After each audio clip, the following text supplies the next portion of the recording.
Welcome to a lived experience. 18 months ago, in the early morning hours of September 27th, 2020, I received the call that every parent dreads. The police were calling to notify me that my son had died. My life changed in an instant. I knew almost immediately that to survive his death, I would have to be conscious and curious. Nothing could be buried or compartmentalized in a box and tucked away somewhere in my brain.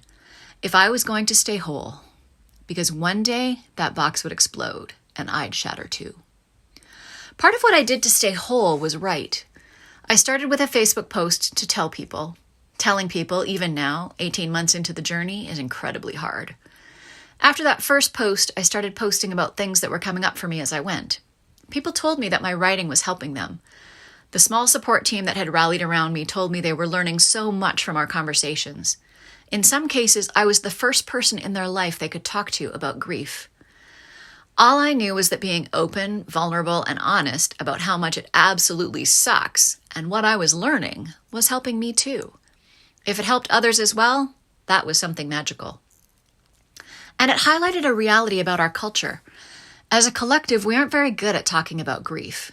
We mostly want it to be over. And that to me felt so wrong. I don't want my relationship with my son to be over. It never will be. As Jamie Anderson so aptly put it, quote, "Grief is just love with nowhere to go," close quotes. That love never ends. It follows then that grief doesn't either. It changes over time. The burden gets easier to carry, but it never ends. When I found that quote in those dark early days, it gave me such comfort. The idea that it should end was an idea intended to create comfort for those around the griever.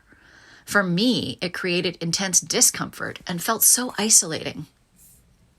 My goal with this page is to create space for a conversation about grief. To let you know when there's a new blog post on the website, pop in with a random insight, or to share something I found online that resonated for me. Here's my promise to you.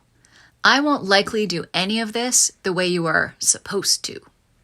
I determined early on that supposed to was no longer doable or important for me. What I will be is wholehearted, honest, vulnerable, and real. I'll show up as my brilliant and imperfect self, a work in progress. I hope what I share will help you. I hope you'll follow on Facebook and Instagram and YouTube so the algorithms will help other grievers and their support systems find me. I hope this space will provide you with some peace in the turmoil and a place to be okay with all the awkwardness grief brings. If we can embrace that awkwardness, I believe we can change the world.